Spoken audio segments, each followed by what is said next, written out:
दोस्तों आज का हमारा टॉपिक है भारत की अवस्थिति एवं विस्तार। दोस्तों ये वीडियो आपके लिए काफ़ी ज़्यादा हेल्पफुल होने वाली है। दोस्तों अगर ये वीडियो आप पूरा देख लेते हैं तो कहीं और से देखने की ज़रूरत नहीं पड़ेगी आपको, इसमें सब कुछ कवर किया हुआ मिल जाएगा आपको।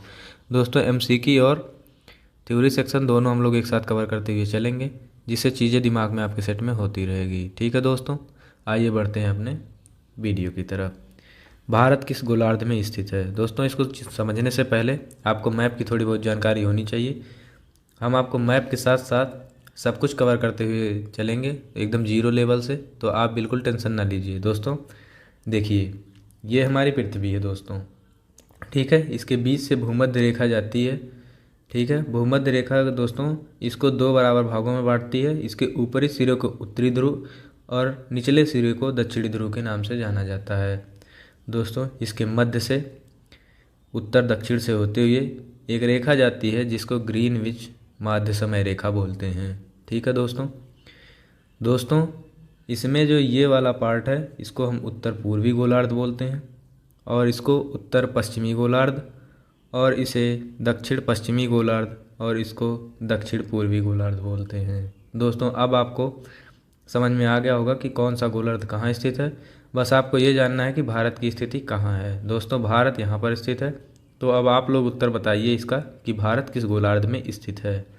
ठीक है दोस्तों, जैसा कि आप लोग देख पा रहे होंगे कि भारत जो है उत्तर और पूर्वी गोलार्ध में स्थित है, तो इसका सही उत्तर हो जाएगा उत्तर पूर्वी गोलार्ध।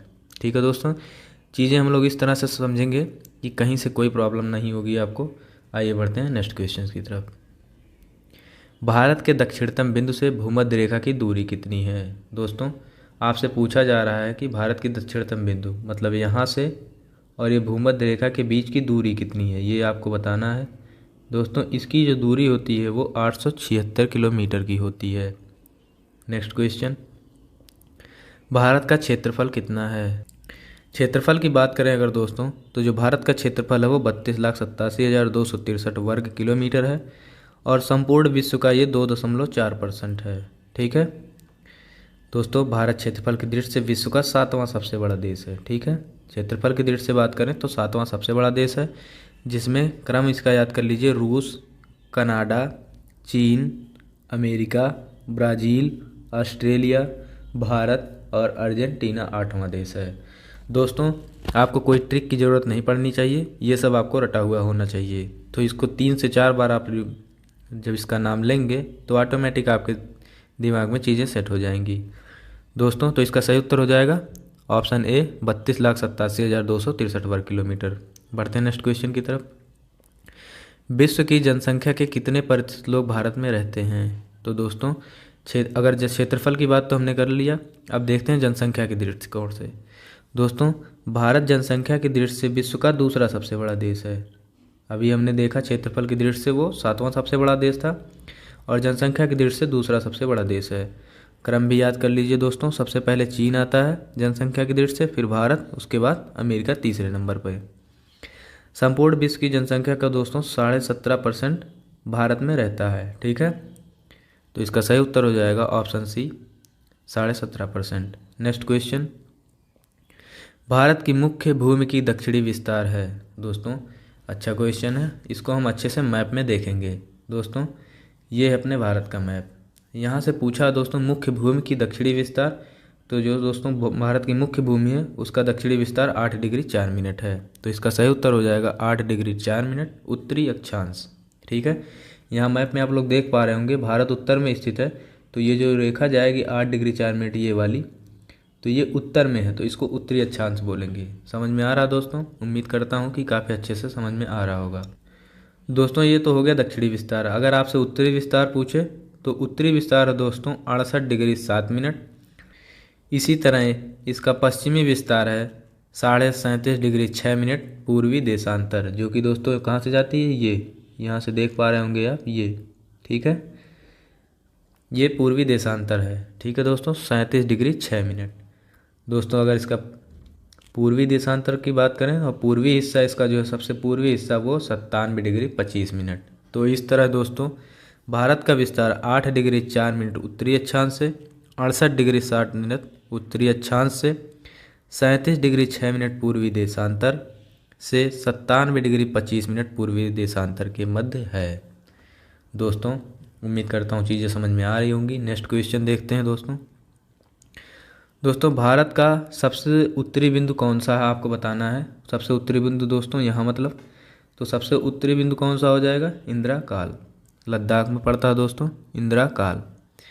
नेक्स्ट क्वेश्चन जो पूछा जाता है दोस्तों इससे, अब तो उत्तरी हो गया, आप पश्चिमी बिंदु बताइए कौन सा होगा भारत के सबसे पश्चिमी बिंदु। तो दोस्तों यहाँ पर है सरक्रीक, या उसी को गुहार मोती बोलते हैं, जो कि कहाँ पर स्थित है, गुजरात में। ठीक है, सरक्रीक या गुहार मोती, कोई भी ऑप्शन में देगा तो आप लोग अच्छे से टिक करके आइएगा। तो पश्चिमी बिंदु हो गया सरक्रीक या गुहार मोती, जो कि कहाँ पड़ता है, गुजरात में। नेक्स्ट क्वेश्चन दोस्तों आपसे पूछ सकता है कि पूर्वी बिंदु कौन सा है। ठीक है, तो बताना है आपको पूर्वी बिंदु कौन सा है जो कि भारत के सबसे पूर्व में स्थित है। दोस्तों यहाँ पर है किबिथु या वालांगू, जो कि कहाँ पड़ता है, अरुणाचल प्रदेश में। तो दोस्तों इसका सही उत्तर हो जाएगा ऑप्शन ए किबिथु। ठीक है दोस्तों, आपसे ये भी पूछ सकता है।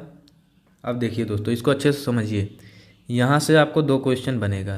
एक क्वेश्चन है पहला, भारत की मुख्य भूमि, ये वर्ड काफ़ी इंपॉर्टेंट है ना। भारत की मुख्य भूमि की सबसे दक्षिणी बिंदु कौन सा है। ठीक है दोस्तों, मुख्य भूमि की सबसे दक्षिणी बिंदु कौन सा है। तो भारत का जो मुख्य भूमि का दक्षिणी बिंदु दोस्तों, ये यहाँ पे ये है आपका केप कैमोरीन। ठीक है, केप कैमोरीन, या इसी को कन्याकुमारी के नाम से जाना जाता है। दोस्तों केप कैमोरीन दे या कन्याकुमारी, ऑप्शन में जो भी रहेगा आप टिक करेंगे। मुख्य भूमि की बात करें दोस्तों तो केप कैमोरीन या कन्याकुमारी इसका सही उत्तर हो जाएगा। दोस्तों दूसरा क्वेश्चन इसी तरह क्या बनता है, दोस्तों पूछेगा आपसे भारत की सबसे दक्षिणी बिंदु कौन सा है। तो भारत का सबसे दक्षिणी बिंदु दोस्तों यहाँ पड़ता है। मुख्य भूमि की बात करें तो यहाँ, और दक्षिणी बिंदु की बात करें तो यहाँ। दोस्तों इसको क्या नाम देते हैं, इंदिरा पॉइंट या पिग्मेलियन पॉइंट या पार्सन पॉइंट या लाही चिंग के नाम से जाना जाता है। तो दोस्तों भारत का सबसे दक्षिणी बिंदु अगर आपसे पूछे तो उसका सही उत्तर हो जाएगा इंदिरा पॉइंट। ठीक है, अगर मुख्य भूमि की सबसे दक्षिणी पूछे तो केप कैमोरीन या कन्याकुमारी सही उत्तर होगा। दोस्तों नेक्स्ट क्वेश्चन आपका बनता है कि इंदिरा पॉइंट का अन्य नाम क्या है। दोस्तों यहाँ पर नाम दिखाया गया है, Indira Point, Pygmalion Point, Parson Point या लाही चिंग के नाम से जाना जाता है। तो इसमें सभी ऑप्शन सही हैं, उपरोक्त सभी इसका सही उत्तर हो जाएगा। ठीक है दोस्तों, नेक्स्ट क्वेश्चन है, भारत का पूर्व से पश्चिम विस्तार कितना है। दोस्तों आपको बताना है भारत का पूर्व से पश्चिम विस्तार कितना है। आइए देखते हैं। दोस्तों भारत का पूर्व से पश्चिम विस्तार 2933 किलोमीटर है, जैसा कि आप लोग यहाँ पर देख पा रहे होंगे। तो भारत का पूर्व से पश्चिम विस्तार कितना हो गया, 2933 किलोमीटर।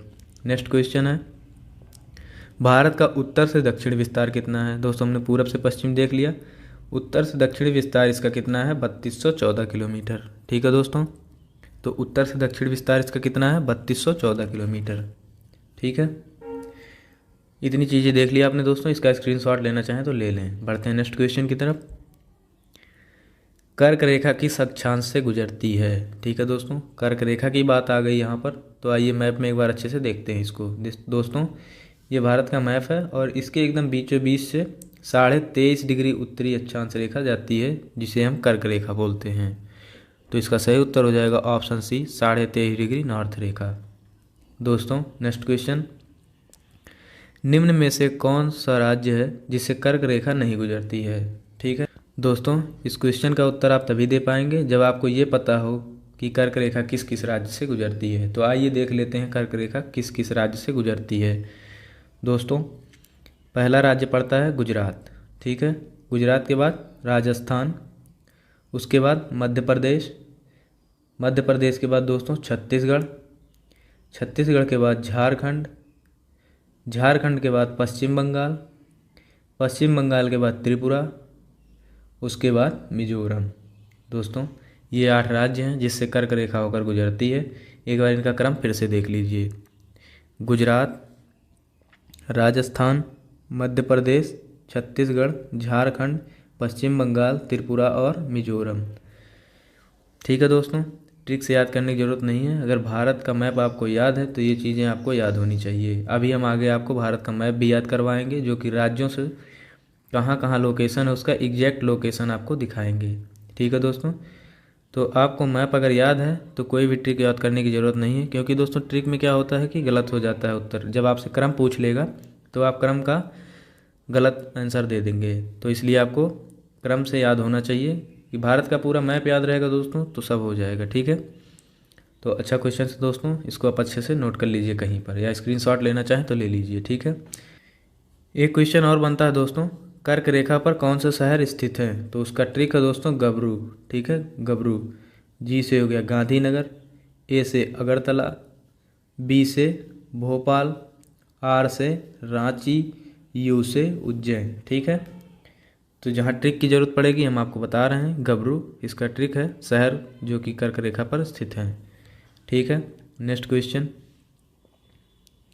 कर्क रेखा की सबसे अधिक लंबाई किस राज्य में है?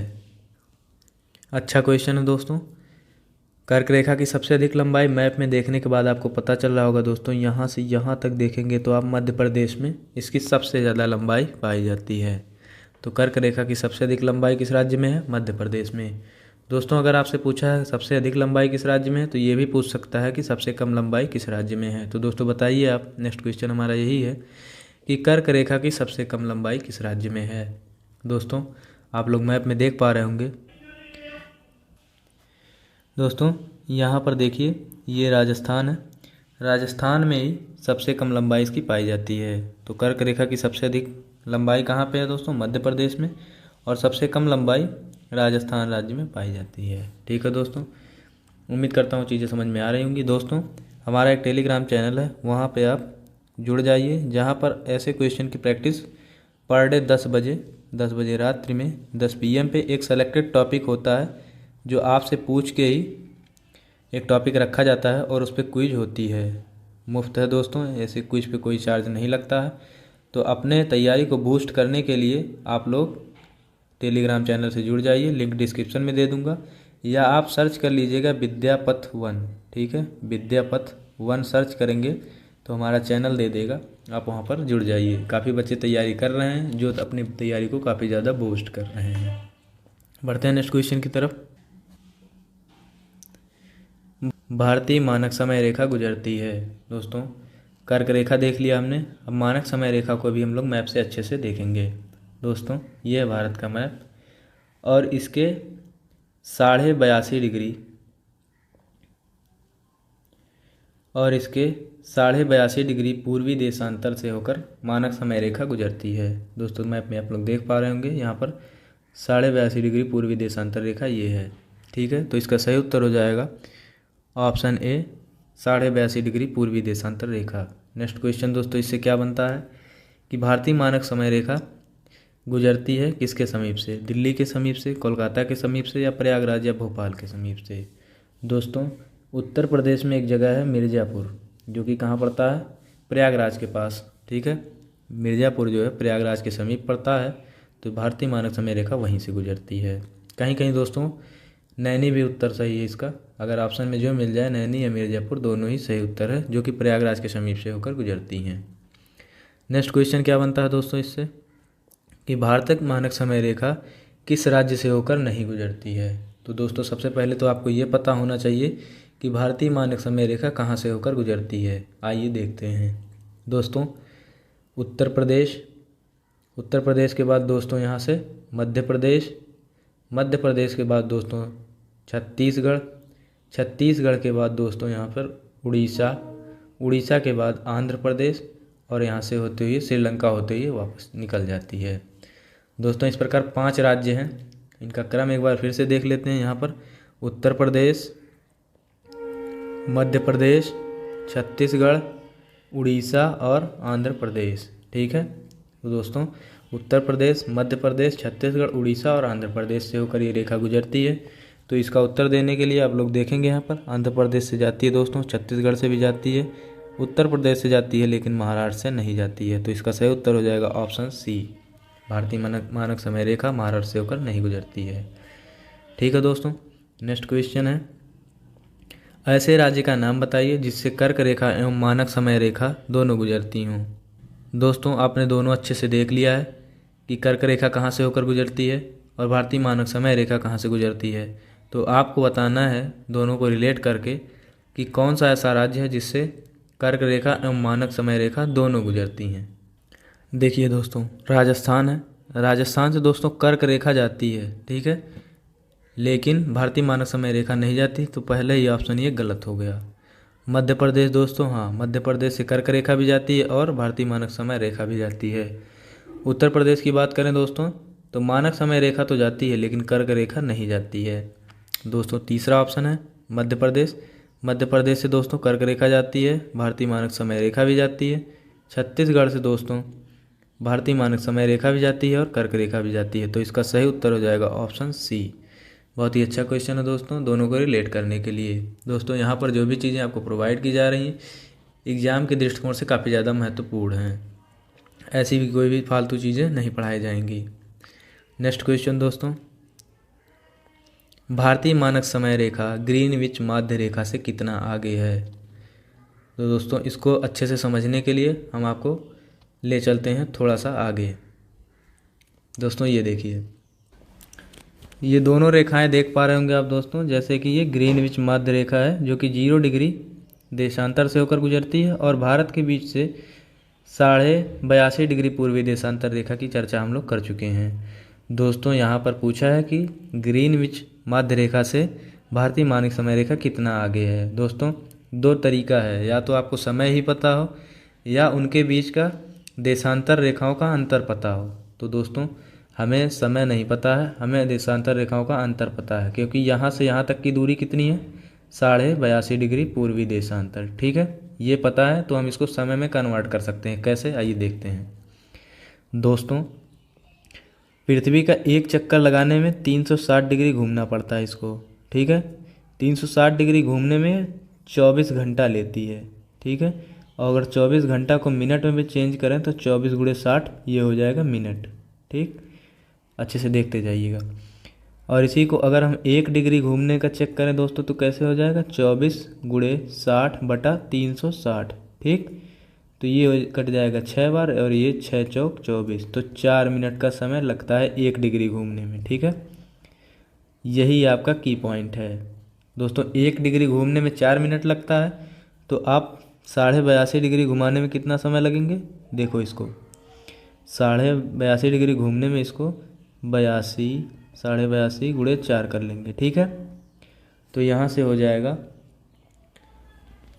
ये हो जाएगा 330 दोस्तों, गुणा करेंगे आप तो ये 330 हो जाएगा। 330 मिनट लगेगा। 330 मिनट को अगर हम घंटे में कन्वर्ट करेंगे तो 5 घंटा 3 मिनट निकल के आ जाएगा, ठीक है, 5 घंटा 3 मिनट, ठीक है। तो दोस्तों दो तरीका है, आंसर इसका दोनों सही है। 82.5 डिग्री पूर्वी देशांतर तक आगे है, ये भी सही है। और अगर आप समय में बात करेंगे तो 5 घंटा 30 मिनट आगे है, ठीक है। तो इसका सही उत्तर हो जाएगा ऑप्शन ए, 5 घंटा 30 मिनट, ठीक है। दोस्तों उम्मीद करता हूँ चीज़ें समझ में आ गई होंगी। आपको हम रटा नहीं रहे हैं, अच्छे से बता रहे हैं कि कैसे कैसे इसका सही उत्तर होगा। इसी तरह दोस्तों कोई भी क्वेश्चन आपसे पूछ सकता है, जैसे कि देखिए ये क्वेश्चन है, यदि भारतीय मानक समय के अनुसार पूर्वाह्न के 10 बजे हैं तो 92 डिग्री पूर्वी देशांतर पर शिलांग का स्थानीय समय क्या होगा। दोस्तों आइए इसको भी अच्छे से समझ लेते हैं।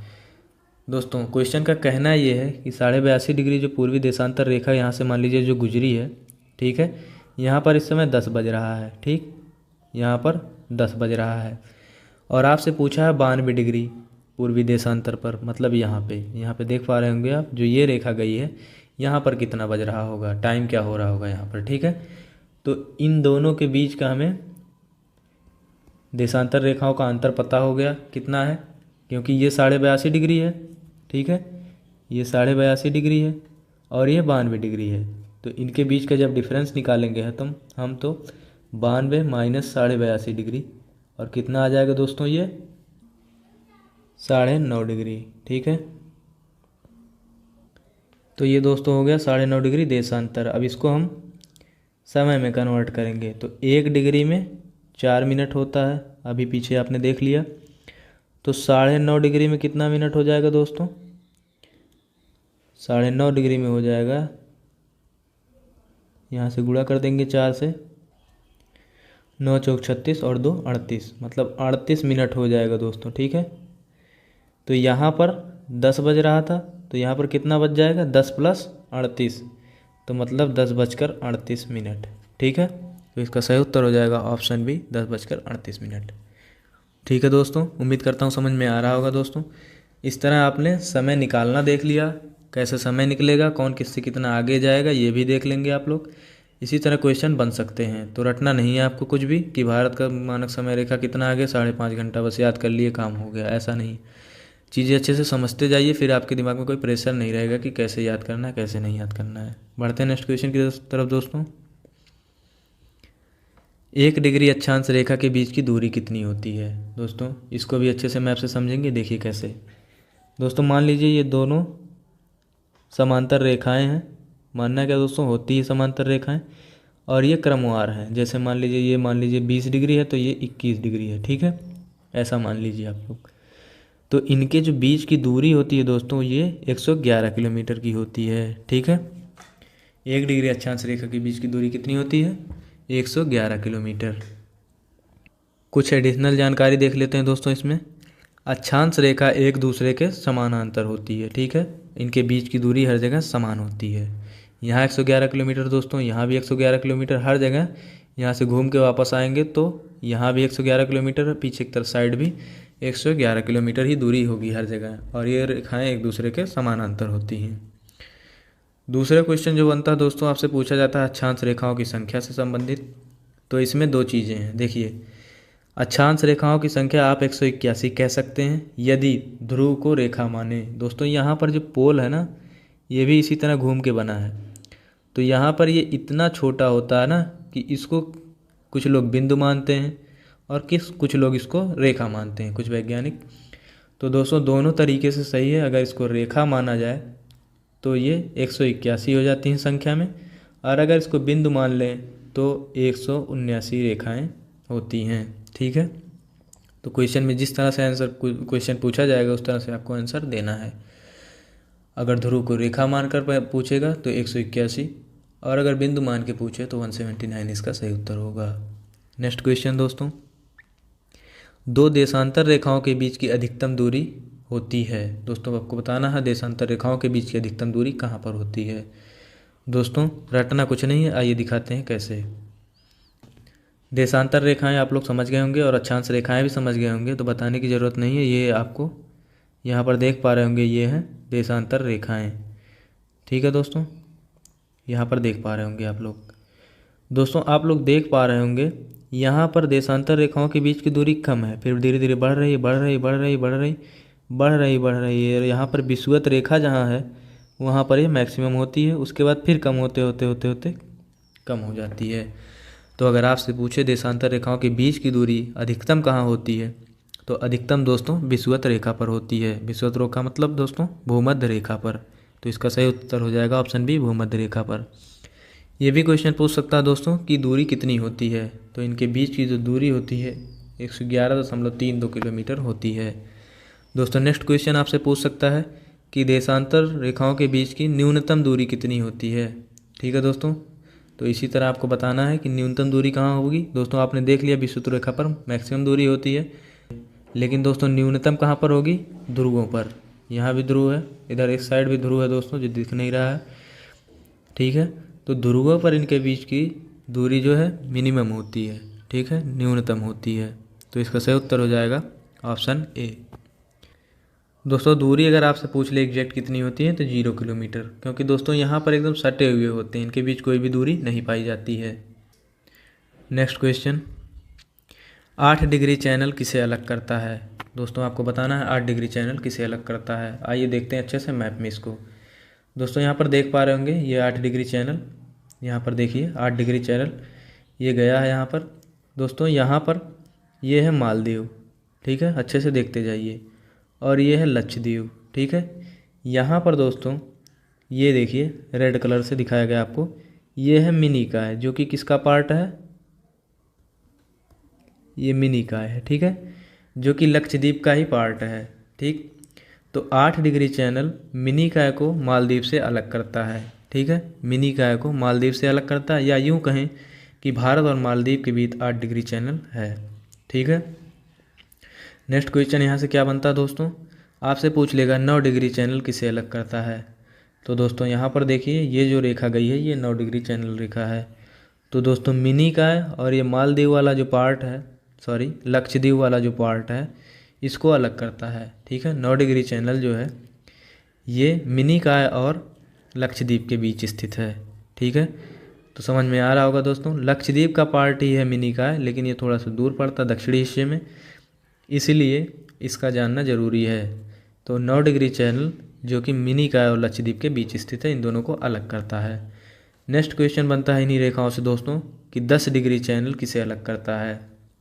तो दोस्तों ये देखिए 10 डिग्री चैनल यहाँ से जा रहा है जो कि अंडमान और निकोबार को अलग करता है। अभी अच्छे से आपको अंडमान निकोबार की मैप में दिखाएंगे फ़ोटो, लेकिन अभी आप यहाँ से देख लीजिए कि 10 डिग्री चैनल जो है अंडमान और निकोबार को अलग करता है। तो इसका सही उत्तर हो जाएगा ऑप्शन ए, अंडमान एवं निकोबार। नेक्स्ट क्वेश्चन दोस्तों, पाक जल संधि किसे अलग करता है। दोस्तों यहाँ पर है पाक जल संधि जो कि भारत और श्रीलंका के बीच स्थित है। ठीक है, तो भारत और श्रीलंका को अलग करता है। ठीक है दोस्तों, नेक्स्ट क्वेश्चन, डंकन पास किसे अलग करता है। दोस्तों इसको समझने से पहले आपको अंडमान निकोबार द्वीप समूह की लोकेशन एग्जैक्ट याद होनी चाहिए कि कौन सा द्वीप कहाँ स्थित है। आइए देखते हैं दोस्तों। देखिए ऊपर वाले हिस्से को अंडमान बोलते हैं, नीचे वाले हिस्से को निकोबार बोलते हैं। अब अंडमान में भी 4 पार्ट हैं। ऊपर वाले हिस्से को नॉर्थ अंडमान बोलेंगे, बीच वाले हिस्से को मिडिल अंडमान बोलते हैं और उससे निचले हिस्से को लोअर अंडमान या साउथ अंडमान बोलते हैं या दक्षिणी अंडमान। ठीक है, और एकदम निचले पार्ट को लिटिल अंडमान, यहाँ छोटा सा देख पा रहे होंगे आप। ठीक है दोस्तों, यहीं से ही डंकन पास गया हुआ है। ठीक, तो अब आप जान पा रहे होंगे कि ये साउथ अंडमान और लिटिल अंडमान के बीच में स्थित है। ठीक है, यहाँ ऑप्शन में बढ़ा लीजिए एक, दक्षिणी अंडमान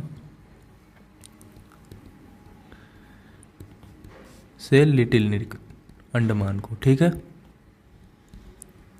तो इसका यही सही उत्तर हो जाएगा, दक्षिणी अंडमान से लिटिल अंडमान को अलग करता है। अच्छा, थोड़ा सा निकोबार के बारे में भी जान लीजिए। ऊपर वाले पार्ट को छोटा सा यहाँ पर देख पा रहे होंगे, कार निकोबार है। ठीक है, उसके बाद यहाँ पर देख पा रहे होंगे आप, ये है लिटिल निकोबार। ठीक, और इस वाले हिस्से को ग्रेट निकोबार के नाम से जानते हैं। ठीक है, उम्मीद करता हूँ समझ में आ गया होगा। नेक्स्ट क्वेश्चन देख लीजिए इसी पर, सैडल पीक स्थित है। सैडल पीक दोस्तों देख पा रहे होंगे मैप में, यहाँ पर ये है सैडल पीक। ठीक है, अब मैप आपको याद है तो आप तुरंत बता देंगे सैडल पीक ऊपर है मतलब नॉर्थ अंडमान का हिस्सा है। ठीक है, ऑप्शन इस तरह दे सकता है तो अंडमान और निकोबार द्वीप समूह, और ऑप्शन दोस्तों चेंज करके इस तरह भी दे सकता है। तो आप कुछ भी ऑप्शन चेंज करें, अब साहब आपको याद है तो उत्तरी अंडमान इसका सही उत्तर हो जाएगा। ठीक है, उम्मीद करता हूँ समझ में आ रहा होगा। नेक्स्ट क्वेश्चन, भारत में कितने राज्य व केंद्र शासित प्रदेश हैं। दोस्तों भारत में 28 राज्य व 8 केंद्र शासित प्रदेश हैं। इनकी एग्जैक्ट लोकेशन हम आपको दिखाते हैं।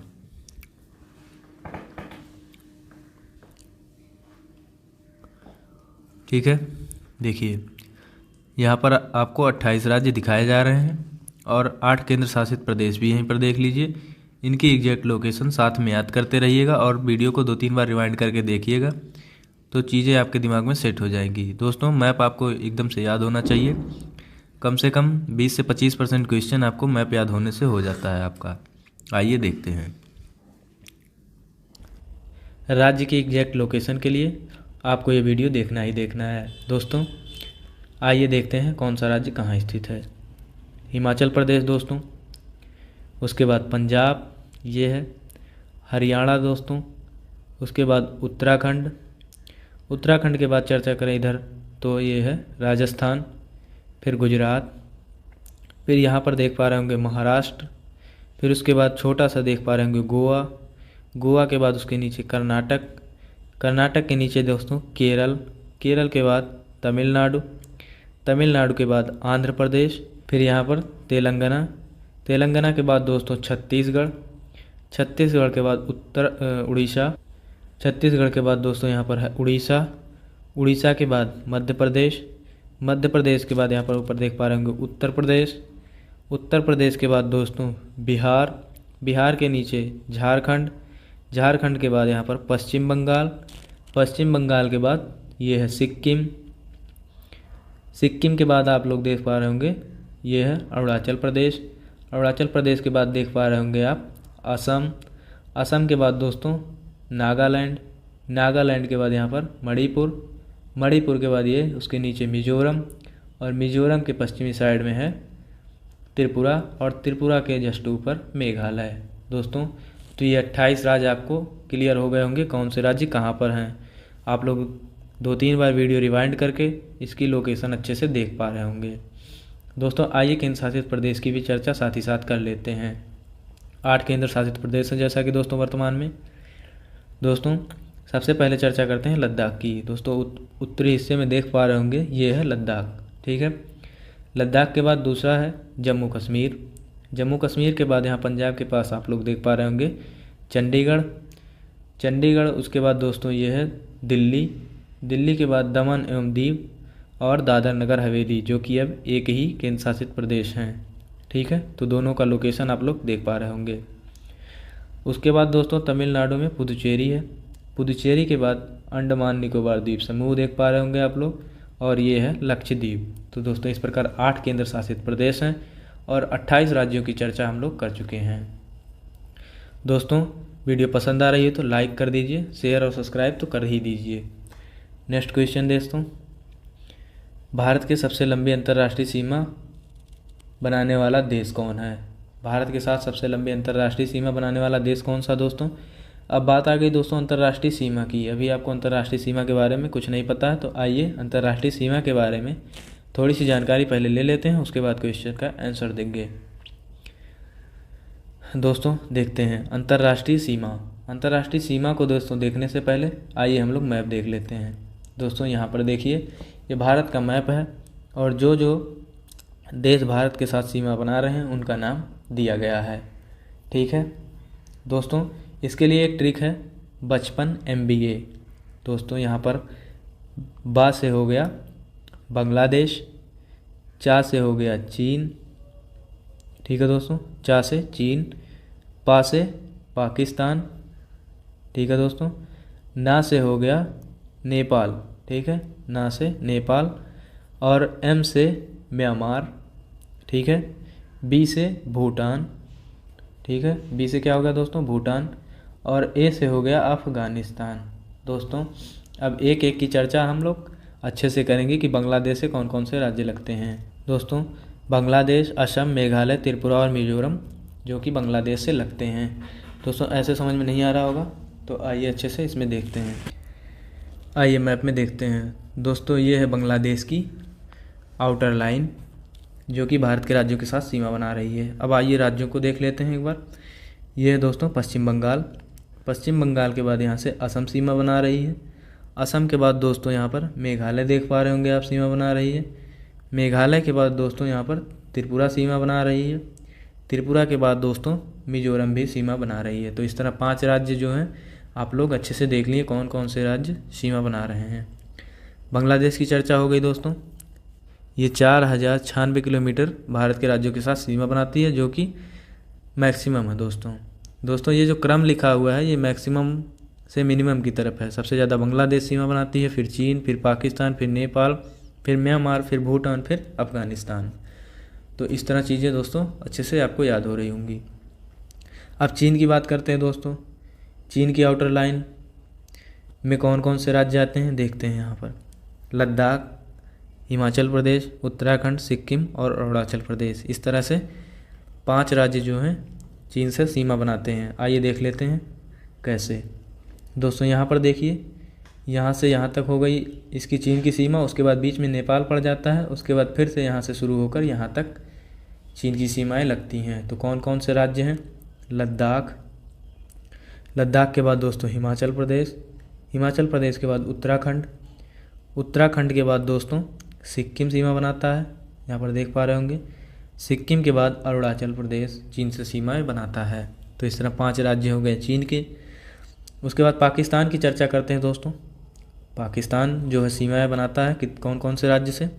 गुजरात, राजस्थान, पंजाब, जम्मू कश्मीर और लद्दाख, इस तरह 5 राज्य से पाकिस्तान भी सीमाएं बनाता है, ठीक है। 5 राज्य कौन कौन से देखते हैं। देखिए ये है दोस्तों पाकिस्तान की आउटर लाइन। दोस्तों यहाँ पर देखेंगे गुजरात, राजस्थान, ये है पंजाब। पंजाब के बाद दोस्तों जम्मू कश्मीर, ठीक है। उसके बाद यहाँ पर लद्दाख तो हमने पहले ही देख लिया है, ठीक है। तो इस तरह 5 राज्य जो हैं पाकिस्तान से सीमा बनाते हैं। उसके बाद नेपाल की चर्चा करते हैं दोस्तों। कौन कौन से राज्य सीमा बना रहे हैं? उत्तराखंड, उत्तर प्रदेश, बिहार, सिक्किम और पश्चिम बंगाल, ठीक है। नेपाल की दोस्तों ये है आउटर लाइन, देख रहे होंगे आप लोग। यहाँ पर हमने उत्तराखंड को देख लिया कि उत्तराखंड नेपाल से सीमा बना रहा है। उसके बाद दोस्तों उत्तर प्रदेश सीमा बनाता है। उत्तर प्रदेश के बाद यहाँ पर बिहार, बिहार भी सीमा बनाता है दोस्तों।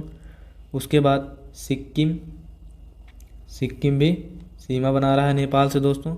और पश्चिम बंगाल भी यहाँ पर सटा हुआ है, और पश्चिम बंगाल भी यहाँ बिहार से सीमाएं बना रहा है। तो इस तरह 5 राज्य सीमाएं बना रहे होंगे। तो दोस्तों यहाँ पर 4 राज्य जो हैं 4 राज्य जो हैं 5-5 राज्यों के साथ सीमा बनाते हैं। तो यहाँ पर हम लोग इसका ट्रिक और बढ़ा लेंगे, बचपन में 55, ठीक है। बचपन में 55, ठीक है। बचपन में 55 हो गया दोस्तों। तो ये बचपन में जो है 5-5 राज्य सीमा बना रहे हैं। अब म्यांमार की चर्चा कर लेते हैं दोस्तों। देखो म्यांमार से कितने राज्य सीमा बनाते हैं दोस्तों? म्यांमार से 4 राज्य सीमा बनाते हैं, अरुणाचल प्रदेश, नागालैंड, मणिपुर, मिजोरम। आइए मैप में देखते हैं। देखिए दोस्तों ये है म्यांमार की सीमा, जिससे अरुणाचल प्रदेश सीमा बनाते हैं। उसके बाद नागालैंड, नागालैंड के बाद मणिपुर, मणिपुर के बाद यहाँ पर है मिजोरम। तो 4 राज्य म्यांमार से सीमाएं बनाते हैं। नेक्स्ट देख लेते हैं दोस्तों भूटान। भूटान के साथ कितने राज्य सीमा बनाते हैं? तो भूटान के साथ भी 4 राज्य सीमा बनाते हैं, सिक्किम, पश्चिम बंगाल, अरुणाचल प्रदेश और असम। देखिए मैप में, ठीक है। ये है मैप भूटान की सीमा। यहाँ से देख पा रहे होंगे आप दोस्तों, सिक्किम सीमा बना रहा है यहाँ पर ये। उसके बाद यहाँ पर देख पा रहे होंगे आप पश्चिम बंगाल से सीमा बना रहा है इधर। उसके बाद अरुणाचल प्रदेश से सीमा बना रहा है इस साइड। उसके बाद असम से सीमाएँ यहाँ बना रहा है। तो कुल 4 राज्यों से सीमा भूटान बना रहा है। अब बात करते हैं अफ़गानिस्तान की दोस्तों। अफ़गानिस्तान के साथ केवल एक राज्य सीमा बनाता है, लद्दाख, लद्दाख का पीओके वाला पार्ट, ठीक है। यहाँ पर देख पा रहे होंगे आप इसकी सीमा, ये नीले कलर से। तो लद्दाख का केवल पीओके वाला पार्ट लगता है, जो कि 106 किलोमीटर लगता है, जो कि सबसे कम लगता है भारत के साथ, ठीक है। तो सबसे कम सीमा अफ़गानिस्तान बनाता है। दोस्तों आपने अच्छे से देख लिया कौन सा राज्य किसे सीमा बना रहा है। एक बात आप ध्यान रखिएगा, यहाँ पर आपको बताया गया है कि पाकिस्तान के साथ 5 राज्य सीमा बनाते हैं। एक्चुअल में दोस्तों यहाँ पर 3 राज्य हैं और 2 केंद्र शासित प्रदेश हैं। अगर क्वेश्चन की डिमांड इस तरह हो कि राज्य और केंद्र शासित प्रदेश पूछे तो आप 5 आंसर करेंगे, नहीं तो अगर केवल राज्य पूछे तो केवल 3 राज्य ही सीमा बनाते हैं, बाकी 2 केंद्र शासित प्रदेश हैं, ठीक है। ये ध्यान में रखिएगा। इसी तरह चीन में भी 4 राज्य सीमाएं बनाते हैं, प्लस 1 राज्य जो है ये केंद्र शासित प्रदेश है। तो मैप में आपको सब कुछ याद है अच्छे से। अगर चीन और पाकिस्तान के संदर्भ में ये पूछे कि केवल राज्यों के बताइए, तो आप लोग केंद्र शासित प्रदेश को हटाकर आंसर कर दीजिएगा, ठीक है। उम्मीद करता हूँ समझ में आया होगा। आइए बढ़ते हैं अपने क्वेश्चंस की तरफ। भारत के साथ सबसे लंबी अंतर्राष्ट्रीय सीमा बनाने वाला देश है। तो दोस्तों अभी आपको बताया गया बांग्लादेश सबसे ज़्यादा सीमा बनाता है। उसके बाद चीन, पाकिस्तान, नेपाल, म्यांमार, भूटान और अफगानिस्तान सबसे कम सीमा बनाता है। ट्रिक है हमारा बचपन MBA, ठीक है। इसको अच्छे से 2-3 बार रिवाइज कर लीजिएगा, अपने आप याद हो जाएगा। नेक्स्ट क्वेश्चन, भारत से चौथी सबसे लंबी अंतर्राष्ट्रीय सीमा बनाने वाला देश है। तो दोस्तों आप जैसा ट्रिक लगाएंगे यहाँ पर, पहला ये हो गया बा, दूसरा चा, तीसरा पा और चौथा ना। ना फॉर क्या हो गया? नेपाल, ठीक है। तो चौथी सबसे बड़ी सीमा नेपाल बनाता है। ट्रिक के माध्यम से कितने आसानी से याद हो गया दोस्तों? तो नेपाल इसका सही उत्तर हो जाएगा। इसी तरह आपसे कुछ भी पूछ सकता है, 5वीं पूछ ले तो म्यांमार सही हो जाएगा, ठीक है। 7वीं पूछ ले तो अफगानिस्तान सही हो जाएगा, ठीक। बढ़ते हैं नेक्स्ट क्वेश्चन की तरफ। नेपाल भारत के कितने राज्यों के साथ सीमा बनाता है? तो दोस्तों ट्रिक आपने यहाँ पर देखा ही है। यहाँ पर देखेंगे तो नेपाल 5 राज्यों के साथ सीमा बनाता है, ठीक है। नेक्स्ट क्वेश्चन, चीन भारत के किस राज्य के साथ सीमा नहीं बनाता है? दोस्तों चीन लद्दाख के साथ सीमा बनाता है, अरुणाचल प्रदेश के साथ सीमा बनाता है, उत्तराखंड के साथ भी सीमा बनाता है, लेकिन जम्मू कश्मीर के साथ सीमा नहीं बनाता है। पहले बनाता था दोस्तों जब जम्मू कश्मीर और लद्दाख बटे नहीं थे। अब जम्मू कश्मीर और लद्दाख अलग अलग केंद्र शासित प्रदेश हैं, तो चीन अब जम्मू कश्मीर के साथ सीमा नहीं बनाता है। अगर आपको देखना हो तो मैप में रिवाइंड करके देख लीजिए। सबसे लंबी अंतर्राष्ट्रीय सीमा बनाने वाला राज्य कौन सा है? दोस्तों मैप में आप लोग देख लिए होंगे अच्छे से, अभी पीछे दिखाया आपको, लेकिन फिर से आपको दिखा रहे हैं, एक बार देखिए और बताइए कि सबसे लंबी अंतर्राष्ट्रीय सीमा बनाने वाला राज्य कौन सा है। दोस्तों इसका सही उत्तर हो जाएगा पश्चिम बंगाल। पश्चिम बंगाल से यहाँ दोस्तों देख लीजिए सबसे ज़्यादा सीमाएं बनाता है। ठीक है दोस्तों, पश्चिम बंगाल यहाँ से यहाँ तक फैला दोस्तों। ठीक है, नेक्स्ट क्वेश्चन है, सबसे छोटी अंतर्राष्ट्रीय सीमा बनाने वाला राज्य कौन सा है? तो दोस्तों नागालैंड से सबसे छोटी सीमाएं बनाता है, जो कि म्यांमार से लगता है। तो दोस्तों नागालैंड इसका सही उत्तर हो जाएगा। नेक्स्ट क्वेश्चन है, भारत के स्थलीय सीमा की लंबाई कितनी है? दोस्तों यहाँ से यहाँ तक जो आपने देखा अभी तक, ये स्थलीय सीमाओं की ही चर्चा हो रही है। यहाँ से यहाँ तक जो ये चीज़ें हैं ये आपने देखा, ये है दोस्तों 15,200 किलोमीटर। ठीक है, 15,200 किलोमीटर स्थलीय सीमा की लंबाई है। नेक्स्ट क्वेश्चन, मैकमोहन रेखा किन देशों के बीच है? मैकमोहन दोस्तों भारत और चीन के बीच स्थित है।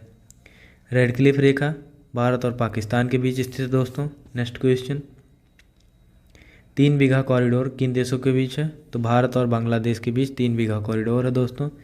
काला पानी लिपुलेख विवाद ये भारत और नेपाल के बीच है दोस्तों।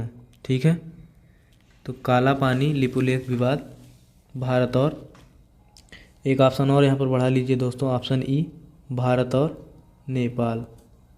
ठीक है, तो काला पानी लिपुलेख विवाद भारत और नेपाल के बीच, इसका ऑप्शन सही हो जाएगा, option E. Next question, Durand रेखा किन देशों के बीच है? पाकिस्तान और अफगानिस्तान के बीच। दोस्तों कुछ लोग आंसर कर रहे होंगे पाकिस्तान और भारत के बीच। तो दोस्तों पहले ये हुआ करती थी जब पाकिस्तान अलग नहीं हुआ था 1947 से पहले, लेकिन जब पाकिस्तान अलग हो गया भारत से तो ये पाकिस्तान और अफगानिस्तान के बीच पाई जाने लगी।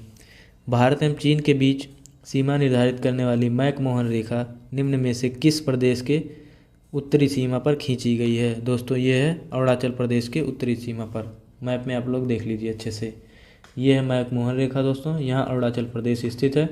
तो अरुणाचल प्रदेश की सीमा पर खींचा गया है मैकमोहन रेखा। नेक्स्ट क्वेश्चन, भारत की कुल समुद्री सीमा की लंबाई कितनी है? दोस्तों भारत की कुल समुद्री सीमा की लंबाई है 6100 किलोमीटर, और द्वीपों सहित अगर बात करें तो 7516 किलोमीटर है। ठीक है, द्वीपों सहित 7516 किलोमीटर और नॉर्मली 6100 किलोमीटर की लंबाई है। दोस्तों आइए इसको अच्छे से समझ लेते हैं। दोस्तों इसकी समुद्री सीमा 9 राज्यों के साथ लगती है, जो कि नॉर्मल 6100 किलोमीटर है, और द्वीपों को अगर काउंट करें तो 7516 किलोमीटर है। दोस्तों मैप में देखते हैं इसको, ये है भारत का मैप। दोस्तों इससे 9 राज्य जो लगते हैं, गुजरात, महाराष्ट्र, गोवा, कर्नाटक, केरल, तमिलनाडु, आंध्र प्रदेश, उड़ीसा और पश्चिम बंगाल। मैप में देखेंगे अच्छे से क्लियर हो जाएगा। दोस्तों गुजरात, महाराष्ट्र, गोवा छोटा सा है दोस्तों देख लीजिए, उसके बाद कर्नाटक, फिर केरल, फिर तमिलनाडु, फिर आंध्र प्रदेश, फिर यहाँ से दोस्तों उड़ीसा, फिर पश्चिम बंगाल। तो इस तरह ये 9 राज्य हैं जो कि समुद्री सीमाएं बनाते हैं। दोस्तों नेक्स्ट क्वेश्चन कौन सा है आपका, भारत की कुल समुद्री सीमा की लंबाई कितनी है? ठीक है, समुद्री सीमा की लंबाई आपने देख लिया 6100 किलोमीटर और द्वीपों सहित 7516 किलोमीटर। नेक्स्ट क्वेश्चन, भारत के कितने राज्य समुद्री सीमा बनाते हैं? तो 9 राज्य अभी आपने देखा है। ठीक है, 9 राज्य समुद्री सीमाएं बनाते हैं, यहाँ से क्लियर हो रहा होगा। नेक्स्ट क्वेश्चन है दोस्तों, सबसे लंबी तटरेखा वाला राज्य कौन सा है? तो गुजरात सबसे लंबी तटरेखा वाला राज्य है दोस्तों, यहाँ पर देख पा रहे होंगे आप लोग। ठीक है, ये गुजरात जो है सबसे लंबी तटरेखा बना रहा है। इनका क्रम देखेंगे दोस्तों तो गुजरात तमिलनाडु, आंध्र प्रदेश और महाराष्ट्र, इनका क्रम है दोस्तों। तो सबसे लंबी तटरेखा गुजरात के साथ लगती है। ठीक है, नेक्स्ट क्वेश्चन, भारत के प्रादेशिक जल सीमा समुद्र तट से कितनी समुद्री मील तक फैले हैं। दोस्तों यहाँ पर इनके समुद्र तटों को मिलाते हुए एक रेखा खींच ली जाती है, उसके बाद वहाँ से 12 मील तक, ठीक है, 12 मील तक की दूरी को प्रादेशिक जल सीमा के नाम से जाना जाता है। कैसे उत्तर हो जाएगा ऑप्शन ए। नेक्स्ट क्वेश्चन, भारत के संलग्न क्षेत्र प्रादेशिक जल सीमा के कितने आगे हैं। दोस्तों यहाँ से 24 मील तक की दूरी को हम लोग संलग्न क्षेत्र बोलते हैं। तो कितनी दूरी है दोस्तों, 24 मील। ठीक है, प्रादेशिक जल सीमा के 24 मील आगे संलग्न क्षेत्र कहलाता है। नेक्स्ट क्वेश्चन, भारत का एकांतिक आर्थिक क्षेत्र संलग्न क्षेत्र के आगे कितने समुद्री मील तक फैला है।